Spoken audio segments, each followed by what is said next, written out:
أعوذ بالله من الشيطان الرجيم.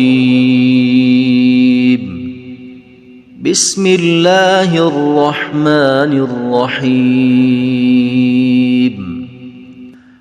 الحمد لله الذي أنزل على عبده الكتاب ولم يجعل له عوجا قيما لينذر بأسا شديدا من لدنه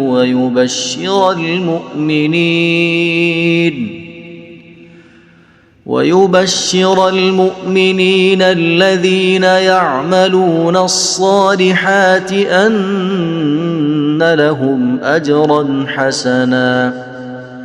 ماكثين فيه أبدا وينذر الذين قالوا اتخذ الله ولدا ما لهم به من علم ولا لآبائهم كبرت كلمة تخرج من أفواههم إن يقولون إلا كذبا فلعلك باخع نفسك على آثارهم إن لم يؤمنوا بهذا الحديث أسفا إنا جعلنا ما على الأرض زينة لها لنبلوهم أيهم أحسن عملا وإنا لجاعلون ما عليها صعيدا جرزا أم حسبت أن أصحاب الكهف والرقيم كانوا من آياتنا عجبا إذ أوى الفتية إلى الكهف فقالوا ربنا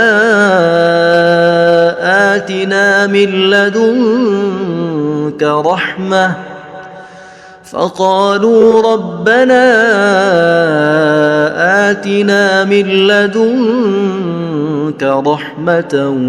وهيئ لنا من أمرنا رشدا فضربنا على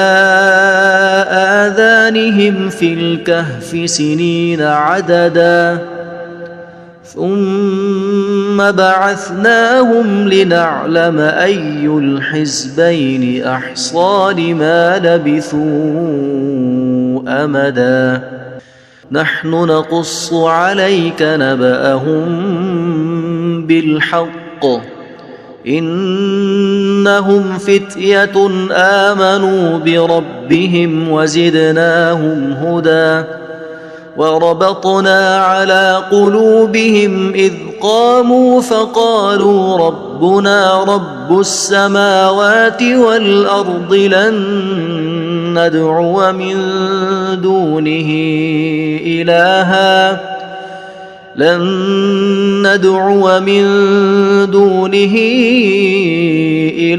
لقد قلنا إذا شططا هؤلاء قومنا اتخذوا من دونه آلهة لولا يأتون عليهم بسلطان بين فمن أظلم ممن افترى على الله كذبا وإذ اعتزلتموهم وما يعبدون إلا الله فأووا إلى الكهف ينشر لكم ربكم من رحمته ويهيئ لكم من أمركم مرفقا وترى الشمس إذا طلعت تزاور عن كهفهم ذات اليمين وإذا غربت تقرضهم ذات الشمال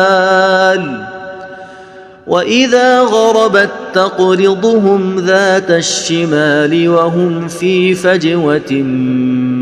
منه ذلك من آيات الله من يهد الله فهو المهتد ومن يضلل فلن تجد له وليا مرشدا وتحسبهم أيقاظا وهم رقود ونقلبهم ذات اليمين وذات الشمال وكلبهم باسط ذراعيه بالوصيد لئن اطلعت عليهم لوليت منهم فرارا ولملئت منهم رعبا وكذلك بعثناهم ليتساءلوا بينهم قال قائل منهم كم لبثتم قالوا لبثنا يوما أو بعض يوم قالوا ربكم أعلم بما لبثتم فابعثوا أحدكم بورقكم هذه إلى المدينة فلينظر أيها أزكى طعاما فليأتكم برزق منه وليتلطف ولا يشعرن بكم أحدا إنهم إن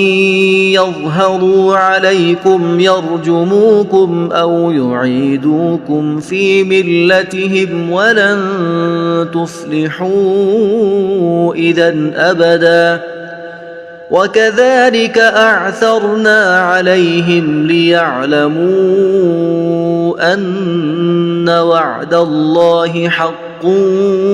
وأن الساعة لا ريب فيها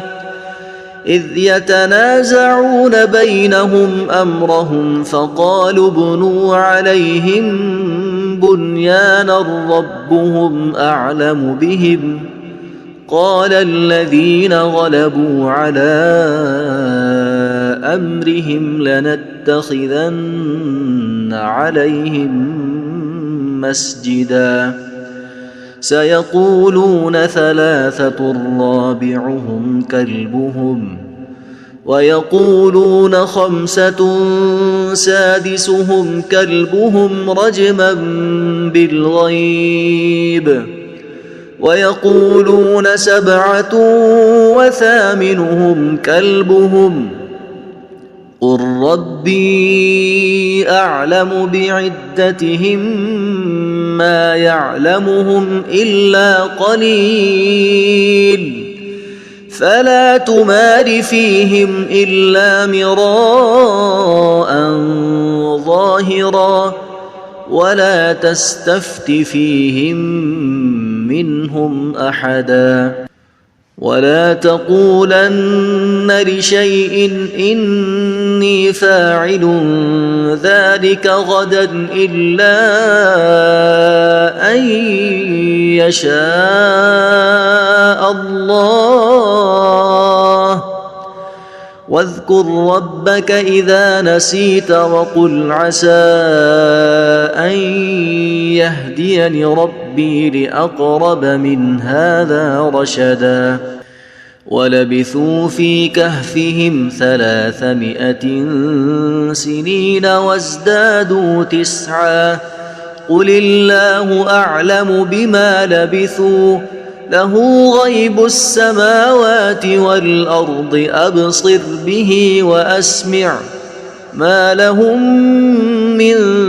دونه من ولي ولا يشرك في حكمه أحدا واتل ما أوحي إليك من كتاب ربك لا مبدل لكلماته ولن تجد من دونه ملتحدا واصبر نفسك مع الذين يدعون ربهم بالغداة والعشي يريدون وجهه ولا تعد عيناك عنهم تريد زينة الحياة الدنيا ولا تطع من أغفلنا قلبه عن ذكرنا واتبع هواه وكان أمره فرطا وقل الحق من ربكم فمن شاء فليؤمن ومن شاء فليكفر إنا أعتدنا للظالمين نارا أحاط بهم سرادقها وإن يستغيثوا يغاثوا بماء كالمهل يشوي الوجوه بئس الشراب وساءت مرتفقا إن الذين آمنوا وعملوا الصالحات إنا لا نضيع أجر من أحسن عملا أولئك لهم جنات عدن تجري من تحتهم الأنهار يحلون فيها من أساور من ذهب ويلبسون ثيابا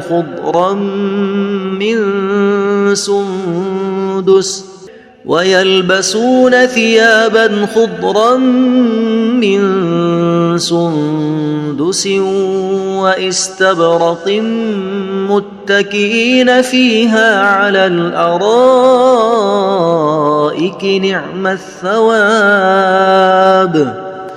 نعم الثواب وحسنت مرتفقا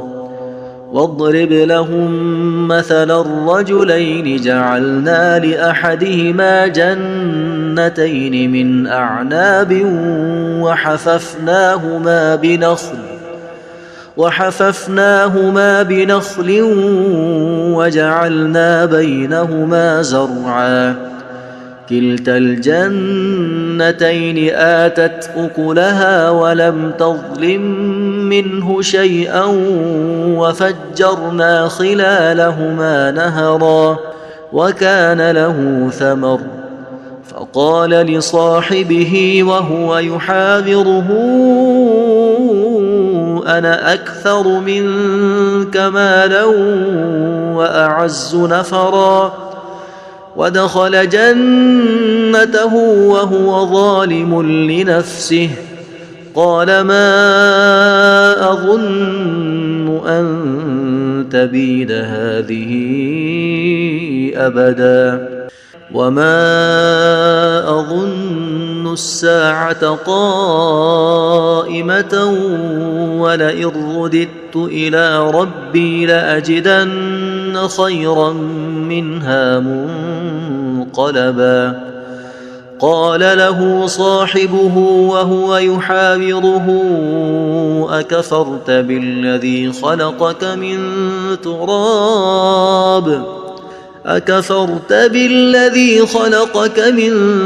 تراب ثم من نطفة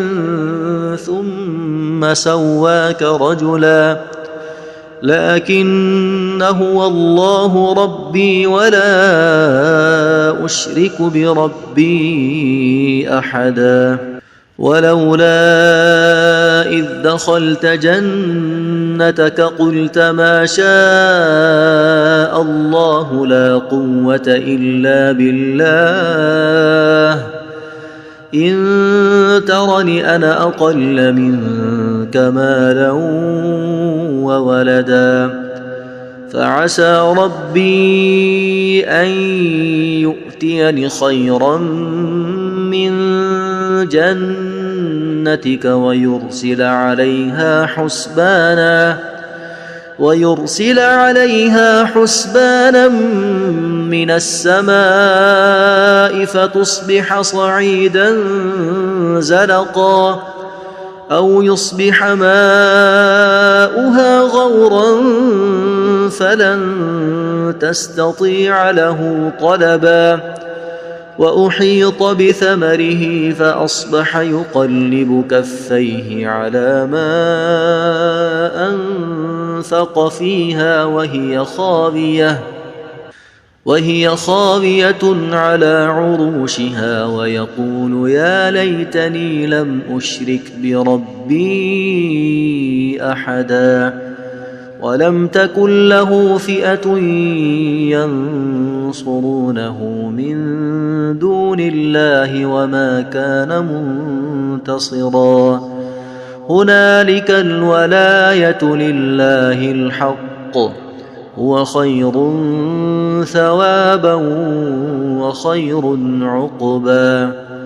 واضرب لهم مثل الحياة الدنيا كماء إن أنزلناه من السماء فاختلط به نبات الأرض فأصبح هشيما تذروه الرياح وكان الله على كل شيء مقتدرا المال والبنون زينة الحياة الدنيا والباقيات الصالحات خير عند ربك ثوابا وخير أملا ويوم نسير الجبال وترى الأرض بارزة وحشرناهم فلم نغادر منهم أحدا وعرضوا على ربك صفا لقد جئتمونا كما خلقناكم أول مرة بل زعمتم أن لن نجعل لكم موعدا ووضع الكتاب فترى المجرمين مشفقين مما فيه ويقولون يا ويلتنا ما لهذا الكتاب لا يغادر صغيرة ولا كبيرة إلا أحصاها ووجدوا ما عملوا حاضرا ولا يظلم ربك أحدا وإذ قلنا للملائكة اسجدوا لآدم فسجدوا إلا إبليس كان من الجن ففسق عن أمر ربه أفتتخذونه وذريته أولياء من دوني وهم لكم عدو بئس للظالمين بدلا ما أشهدتهم خلق السماوات والأرض ولا خلق أنفسهم وما كنت متخذ المضلين عضدا ويوم يقول نادوا شركائي الذين زعمتم فدعوهم فلم يستجيبوا لهم وجعلنا بينهم موبقا ورأى المجرمون النار فظنوا أنهم مواقعوها ولم يجدوا عنها مصرفا ولقد صرفنا في هذا القرآن للناس من كل مثل وكان الإنسان أكثر شيء جدلا وما منع الناس أن يؤمنوا إذ جاءهم الهدى ويستغفروا ربهم إلا أن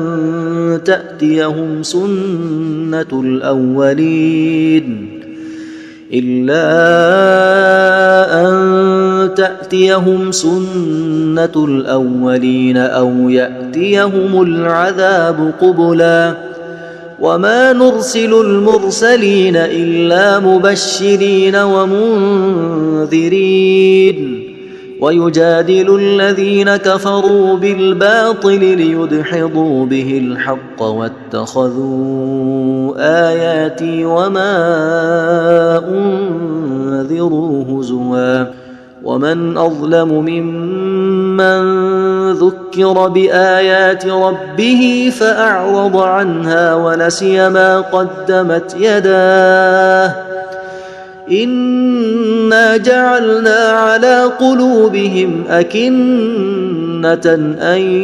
يفقهوه وفي آذانهم وقرا وإن تدعهم إلى الهدى فلن يهتدوا إذا أبدا وربك الغفور ذو الرحمة لو يؤاخذهم بما كسبوا لعجل لهم العذاب بل لهم موعد لن يجدوا من دونه موئلا وتلك القرى أهلكناهم لما ظلموا وجعلنا لمهلكهم موعدا وإذ قال موسى لفتاه لا أبرح حتى أبلغ مجمع البحرين أو أمضي حقبا فلما بلغا مجمع بينهما نسيا حوتهما فاتخذ سبيله في البحر سربا فلما جاوزا قال لفتاه آتنا غداءنا لقد لقينا من سفرنا هذا نصبا قال أرأيت إذ أوينا إلى الصخرة فإني نسيت الحوت وما أنسانيه إلا الشيطان أن أذكره واتخذ سبيله في البحر عجبا قال ذلك ما كنا نبغي فارتدا على آثارهما قصصا فوجدا عبدا من عبادنا آتيناه رحمة من عندنا وعلمناه من لدنا علما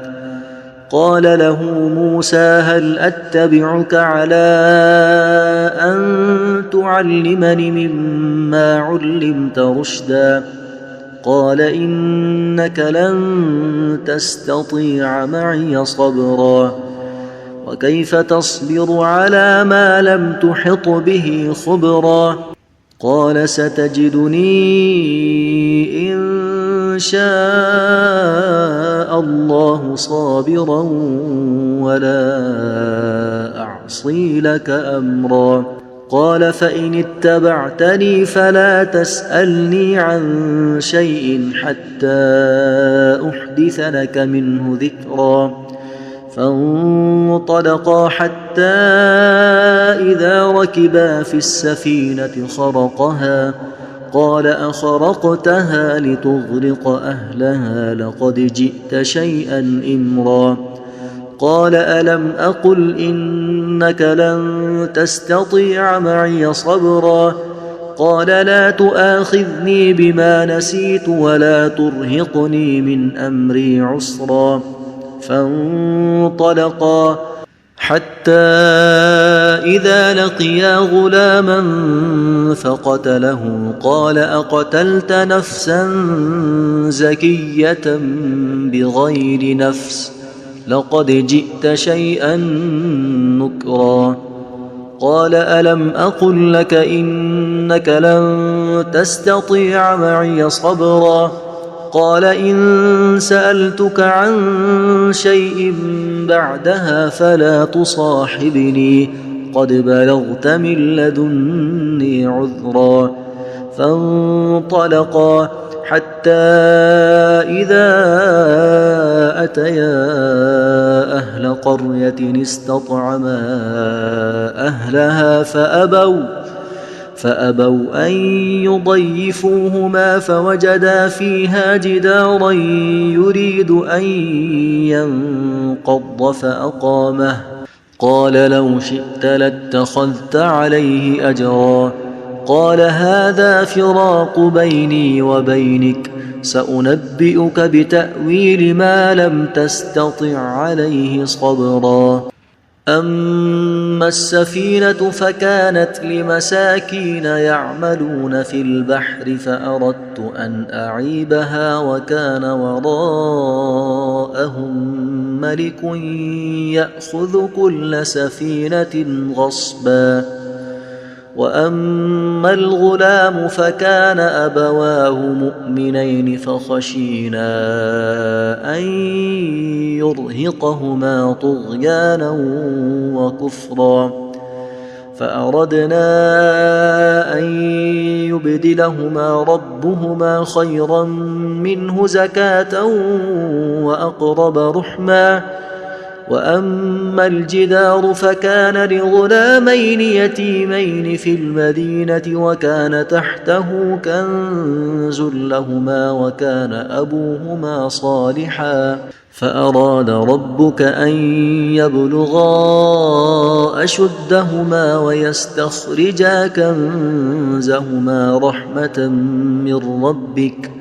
وما فعلته عن أمري ذلك تأويل ما لم تسطع عليه صبرا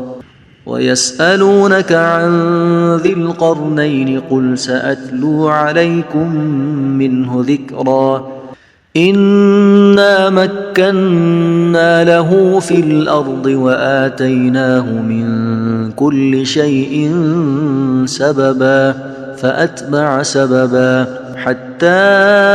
إذا بلغ مغرب الشمس وجدها تغرب في عين حمئة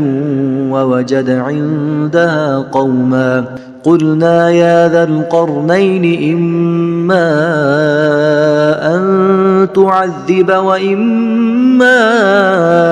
أن تتخذ فيهم حسنا قال أما من ظلم فسوف نعذبه ثم يرد إلى ربه فيعذبه عذابا نكرا وأما من آمن وعمل صالحا فله جزاء الحسنى وسنقول له من أمرنا يسرا ثم أتبع سببا حتى إذا بلغ مطلع الشمس وجدها تطلع على قوم لم نجعل لهم من دونها سترا كذلك وقد أحطنا بما لديه خبرا ثم أتبع سببا حتى إذا بلغ بين السدين وجد من دونهما قوما لا يكادون يفقهون قولا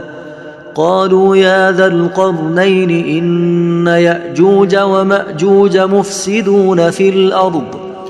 فهل نجعل لك خرجا على أن تجعل بيننا وبينهم سدا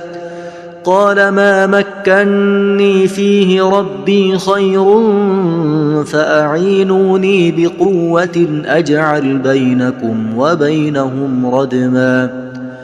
آتوني زبر الحديد حتى إذا ساوى بين الصدفين قال انفخوا حتى إذا جعله نارا قال آتوني أفرغ عليه قطرا فما استطاعوا أن يظهروه وما استطاعوا له نقبا قال هذا رحمة من ربي فإذا جاء وعد ربي جعله دكاء وكان وعد ربي حقا وتركنا بعضهم يومئذ يموج في بعض ونفخ في الصور فجمعناهم جمعا وعرضنا جهنم يومئذ للكافرين عرضا الذين كانت أعينهم في غطاء عن ذكري وكانوا لا يستطيعون سمعا أفحسب الذين كفروا أن يتخذوا عبادي من دوني أولياء إنا أعتدنا جهنم للكافرين نزلا قل هل ننبئكم بالأخسرين أعمالا الذين ضل سعيهم في الحياة الدنيا وهم يحسبون أنهم يحسنون صنعا أولئك الذين كفروا بآيات ربهم ولقائه فحبطت أعمالهم فلا نقيم لهم يوم القيامة وزنا ذلك جزاؤهم جهنم بما كفروا واتخذوا آياتي ورسلي هزوا إن الذين آمنوا وعملوا الصالحات كانت لهم جنات الفردوس نزلا خالدين فيها لا يبغون عنها حولا قل لو كان البحر مدادا لكلمات ربي لنفد البحر قبل أن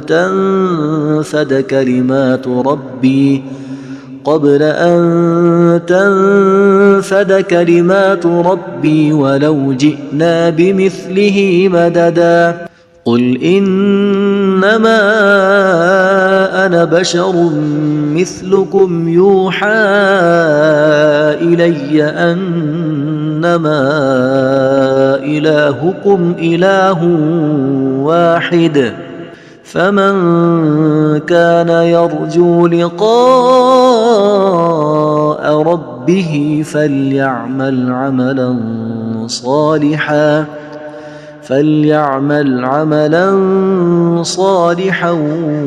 ولا يشرك بعبادة ربه أحدا.